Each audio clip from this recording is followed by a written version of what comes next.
Hello everyone and welcome to this course Waste Water Treatment. I have divided this video lecture into two parts. The first part will highlight the various modules in the wastewater treatment, and in the second part of this lecture we will be see in detail the module number 4, that is wastewater treatment methods in details. So let us begin with our usual teaching scheme and the marking scheme for this particular subject.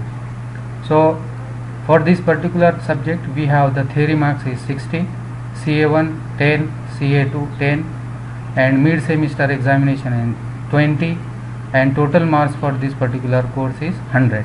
So this is little bit information about the examination scheme. Then we have the module number 1 is wastewater treatment. Under this module number 1 we have different articles, and these articles we was seen in the previous lectures. In case of module number 2, low cost treatment methods, then we have different articles for these particular modules also. Then module number 3 is industrial wastewater treatment management. So this module number 3 is divided into two parts, that is source of pollution and pre and primary treatment. So this is about a little bit highlight of this particular module 3. Then we have to came across with the module number 4. So module number 4 is wastewater treatment methods. Then module number 5 we have environmental sanitations. Then module number 6 is rural sanitations, and we have a good reference books. So I suggest all of you have to refer the SK Garg, that is Santosh Kumar Garg. The name of that book is Sewage Disposal and Air Pollution Engineering by Khanna Publications. And another good reference book for this particular course is M. Rao and Datta, and the name of that book is Wastewater Treatment. And another foreign authors, those are interested in study, so you can refer Master GM and Victor and Steele. And also we have another good manual for this particular course, that is manual on sewage and sewage treatment by Government of India. So this is a little bit information about the good reference book for this particular course. Now before going into detail for another part of this particular lecture, we have to focus on the certain course outcomes. So we have generally major 4 outcomes. So first major outcome is to determine the sewage characteristics and the design various waste treatment plant. And the second important outcome for this particular course is understand municipal water and wastewater treatment system design and operation. Then third one is apply environmental treatment technology and design processes for treatment of industrial wastewater. And the fourth one is understand the rural sanitation scheme. So these are the major outcome, you can say. Apart from this, we have a certain minor outcome for this particular course. So the second part of this particular video is we will learn the module number 4 in detail, that is wastewater treatment methods. Under this we have certain articles. The first article is nitrification and denitrification. Second one is phosphorus removal, then heavy metal removal, then membrane separation process, reverse osmosis, chemical oxidation, ion exchange, air stripping and absorption process, and special treatment methods. And last article is disposal of treated waste. So this is about the syllabus of module number 4. So let us try to understand the different articles one by one. So first article is nitrification and denitrifications. Friends, before knowing the nitrification and denitrifications, we should know what is the wastewater treatment and its origin. So what is wastewater treatment? So and its origin. Particularly, the wastewater is classified into four groups. The first one is the domestic wastewater, which is came from the different buildings of the city, particularly from kitchen sink, wash basin, lavatory, then bathtub, then bathroom, toilet, etc. And the second part of this particular wastewater is the industrial wastewater. We have the different kinds of the industry, that is fertilization industry, then pharmaceuticals type of in the industries exist. So all such kind of industry are having many hazardous producing the chemicals, and if such wastewater is directly discharged into the river, nala or stream without any treatment, so it is very dangerous regarding the aquatic life point of view, which is in survive in the particular water. So and another forms of the wastewater is storm wastewater. Storm water is that water which originate after every precipitation, that is after every rainfall. Some water may percolate inside the ground. After complete saturation of the soil, certain water may overflow over the ground surface. Such water is known as storm waters. When the storm water will flow over the earth surface, it having the pollution in the form of the dust particles, in the form of colloidal suspended particles, leaves of the trees and dead animals, which flows away through the storm water, and ultimately the storm water will meet with the stream, river or nala, and that wastewater which directly meet with the dams itself or certain ponds or lakes, etc. So these are the certain kinds of the source of, you can say, the waste of water. So before proceeding to the next articles, the main objective behind this particular particular module is to manage wastewater discharge from homes, business, or to minimize the wastewater discharge from homes, business and industry to reduce the threat of water pollutions. So this is our main objective, means we have to minimize the wastewater discharge from the homes, business area or certain industry, so we can minimize the water pollutions.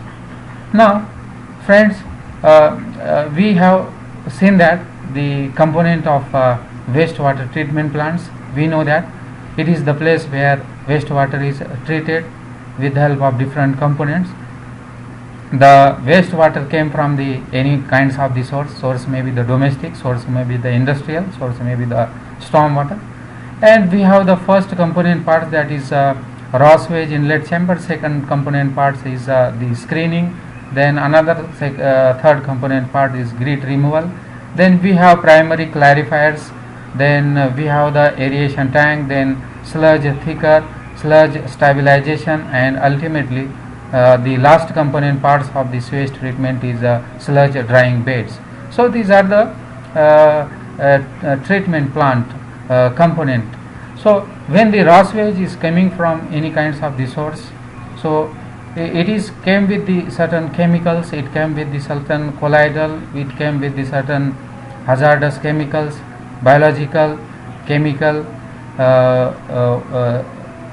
hazardous chemicals coming from the industry, also coming from the raw water from you can say raw water from houses. So it has certain chemical, that is one of the chemical is known as the nitrogen. So nitrogen, the content of the nitrogen is wastewater is very important, and if it exceed its permissible limit, then it is very dangerous from the aquatic point of view. Whatever may be the aquatic life which is survive in the water, and it is also dangerous from the algae growth, and it is also, if the nitrogen limit is exceed more than its permissible limit, then it is very dangerous from all other point of view. So if you see in the wastewater, we have the four types of the forms of nitrogen present. One is ammonia, NH3. Second one is nitrate, NO2 negative ions, nitrite, NO3, and the organic nitrogens. So these are the you can say the forms of nitrogen in wastewater. Then friends, we should know the why it is necessary to treat the forms of nitrogen. So we have certain points highlighted here why it is important to treat the forms of nitrogen. The first point is improve receiving stream quality, then increase chlorination efficiency. Third one is minimize pH range in the plant, then increase suitability for reuse, then prevent ammonia toxicity, then protect groundwater from nitrate contamination, to control the growth of algae. Another is to prevent the DO depletion and odor problems. So why it is necessary to control the nitrogen quantity within the permissible limit. So these are the good examples you can see here. So the next one is what is nitrifications. So if you see in the next slide, what is nitrification? Nitrification is the biological oxidation of ammonia or ammonium to nitrate, followed by the oxidation of the nitrate to nitrite. Means what will be happening in the nitrifications? The wastewater came from with the chemical known as ammonium. Then with the ammonium, a certain oxygen present in the wastewater.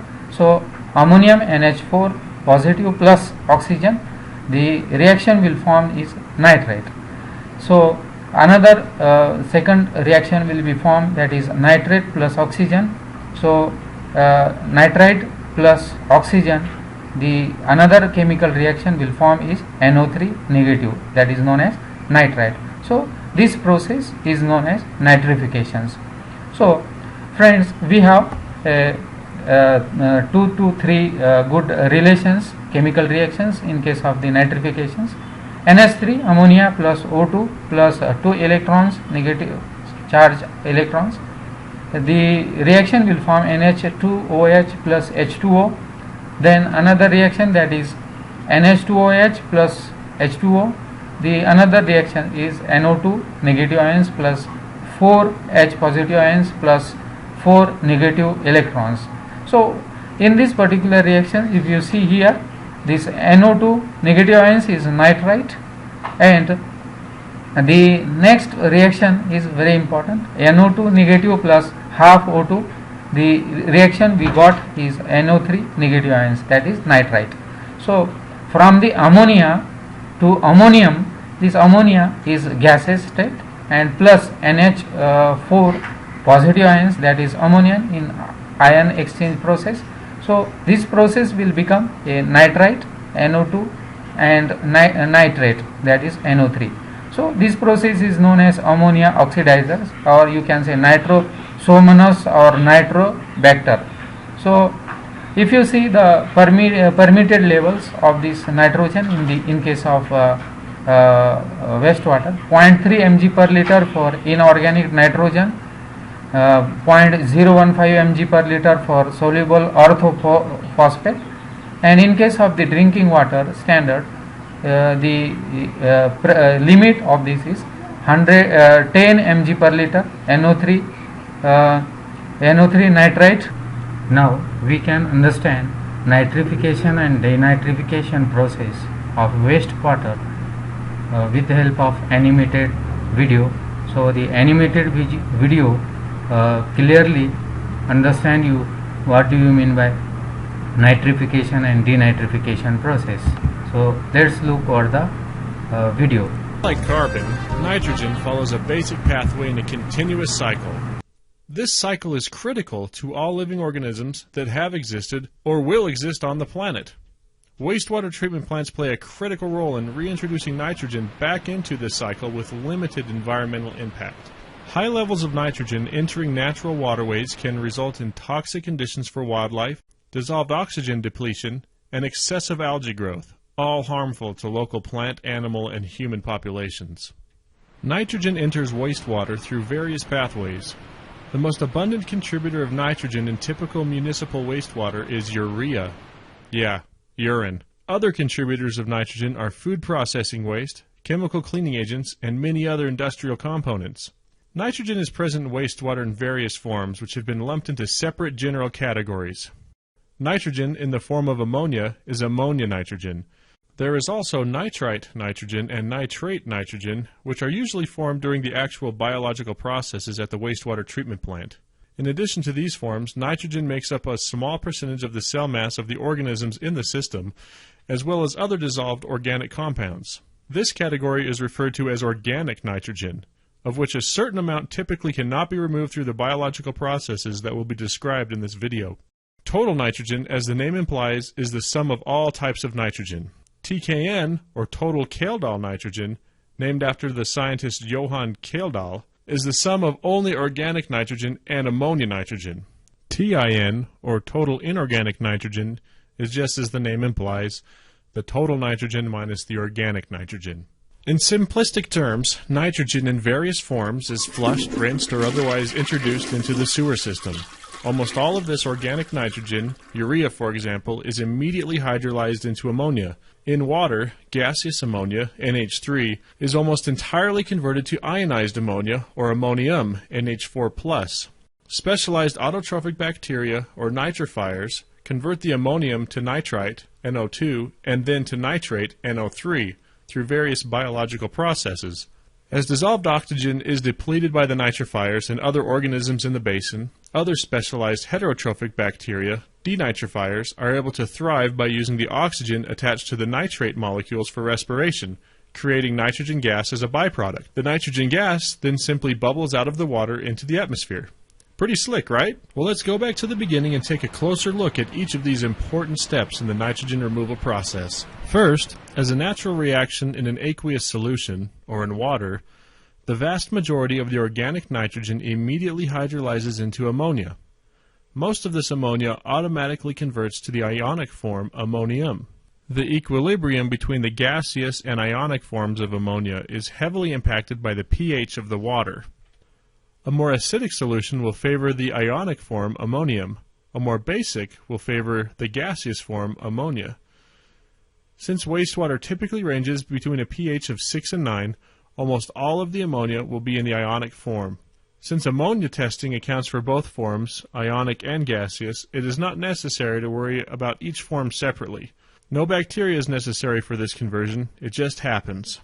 The next step in the process consists of converting ammonium to nitrite and then nitrate. This two-step process is usually lumped into one term, nitrification. This step is facilitated by a specialized autotrophic bacteria. So what does autotrophic mean? There are two broad categories for how organisms obtain carbon required for growth, autotrophs and heterotrophs.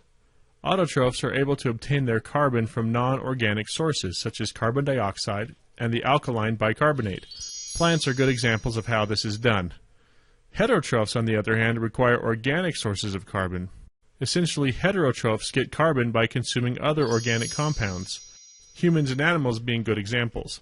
In contrast to heterotrophic BOD-consuming bacteria, autotrophic nitrifiers require more time to mature and maintain their population in a biological wastewater treatment system. The nitrifiers dictate the SRT in nitrogen-reducing plants. How fast nitrifiers grow depends on the temperature of the wastewater and the amount of dissolved oxygen present. If nitrifiers aren't allowed enough time to thrive, you run the risk of accidentally wasting them out of the system entirely and losing nitrification. Higher temperatures and DO concentrations means faster growth. Colder temperatures and lower DO concentrations means slower growth. Also, when no DO is present, nitrifiers can become completely inactive. As a note, it is important to remember that nitrifiers are also quite sensitive to pH, tending to function most comfortably in water with a pH between 6.8 and 7.5. Once a healthy population of nitrifiers has developed in your system, The first step, performed largely by a group of bugs known as ammonia oxidizers, will take the ammonium and DO and convert it into acid, water, nitrite, and energy. If your system doesn't have adequate alkalinity, the acid produced here could create inhospitably acidic conditions for the bacteria, resulting in major process hiccups including loss of nitrification. The water produced is absorbed in the system, the nitrate moves on to the next step, and the energy is used by the bacteria to grow and multiply. The second step, for which a group of bugs known as nitrite oxidizers is largely responsible, takes that nitrite and more DO and converts it into nitrate and energy. This conversion from ammonia to nitrate is nitrification. Typically, full nitrification is observed when ammonia concentrations are reduced to less than 2 milligrams per liter and nitrite concentrations to less than half a milligram per liter. As mentioned, nitrification is a very oxygen-hungry process. As a comparison, in order to remove 1 pound of BOD, 1.2 pounds of oxygen are required. However, to reduce 1 pound of ammonia to nitrate, 4.6 pounds of oxygen are required. Since getting dissolved oxygen into wastewater is a very energy-intensive process, it would benefit every treatment plant's electrical bill if they didn't aerate more than they needed to. Over-aerating does nothing to improve the process. It really is flushing money down the toilet. After nitrification, the nitrogen is still in the system, mostly as part of the bugs and in the form of nitrate. Though not as toxic as ammonia, nitrates can still contribute to eutrophication and if released into a source supplying drinking water, can endanger human populations, specifically infants, causing what is known as blue baby syndrome, by interfering with blood oxygenation. The final step in completely removing nitrogen from the system is called denitrification. Since nitrification is converting ammonia to nitrate, one could think that denitrification is simply the reversal of this process. Confusingly, yet fortunately, this is not the case. Denitrification is performed by a specialized heterotrophic bacteria. These guys require some pretty specific conditions to perform this step. First of all, they need some food, or BOD. In order to oxidize that food, they need oxygen. Their easiest and first choice for oxygen is DO. If there is no DO present, however, they look to alternative sources, such as nitrate. These specialists have the ability to strip the oxygen from nitrate molecules to satisfy their needs. This critical environment where DO is not present, yet nitrates are, is referred to as anoxic, and is absolutely required for denitrification. These bugs take the BOD and nitrate to produce energy, base, and nitrogen gas. The base is actually very useful in buffering the acid produced during nitrification. The nitrogen gas then floats in tiny bubbles to the surface and into the atmosphere. Though great in the biological basin, denitrification in a clarifier can result in undesirable floating sludge. There are many alternative strategies for developing anoxic conditions. Some treatment plants are designed to have dedicated anoxic zone volumes in the flowchart, while others strive to develop these anoxic zones within the oxidation ditch or aeration zone by rigidly controlling aeration or by turning off aerators for set periods of time. Additionally, under certain conditions, microanoxic zones can be developed within the bacterial flocks themselves, resulting in what is referred to as simultaneous nitrification-denitrification. Various levels of denitrification may be required depending on the local discharge permit. However, full biological denitrification typically results in only 1 to 3 milligrams of nitrate in the effluent stream. Now, let's take a look at some real-life operational scenarios. During your routine operational sampling, you notice that the ammonia in the effluent is beginning to rise above 1 to 2 milligrams per liter. Let's think about what could be causing this. We know that nitrification is an oxygen-hungry process. Perhaps the aeration is insufficient. We also know that nitrifiers grow more slowly. Perhaps the SRT is too short due to an influence of temperature. Also, we know that nitrifiers are very sensitive to changes in pH or toxic conditions. Perhaps this performance loss is due to a disturbance of that nature. Knowing these things, the possible solutions are easily determined. If low DO is the culprit, full nitrification will return by increasing aeration. If temperatures have dropped, the SRT may need to be increased to maintain a healthy nitrifying population. If pH or toxicity is the culprit, certain specific actions may be required depending on the exact cause. For the next problem, instead of ammonia, you notice that your effluent nitrate concentration is on the rise. What could cause this to happen? Well, we know that denitrification requires anoxic conditions be formed in the basin. Perhaps these conditions are not being allowed to develop due to over-aeration. A more unlikely yet possible cause could be lower than usual BOD in the influent. If anoxic conditions are not being allowed to develop due to too much DO, decreasing the aeration will help in restoring these special conditions. If the BOD loading is unusually low, there may not be enough carbon for the denitrifying bacteria to perform. This less likely scenario would require additional carbon be added to the influent stream. Finally, during your afternoon stroll through the plant, you notice unsightly small bits of floating sludge accumulating on the surface of the clarifier. Upon this discovery, you immediately remember this helpful video discussing this exact scenario. It becomes obvious to you that your sludge blanket at the bottom of the clarifier is going anoxic and denitrifying, causing sludge to float due to the generation of nitrogen bubbles. Letting instinct take over, you spring to action by increasing the recycle rate, thus reducing the sludge inventory time in the clarifier, preventing this unwelcome denitrification. So in summary, a wastewater treatment plant helps nitrogen through the nitrogen cycle by optimizing conditions for nitrification and denitrification. By so doing, wastewater treatment plants help minimize the human impact on our fresh waterways and environment.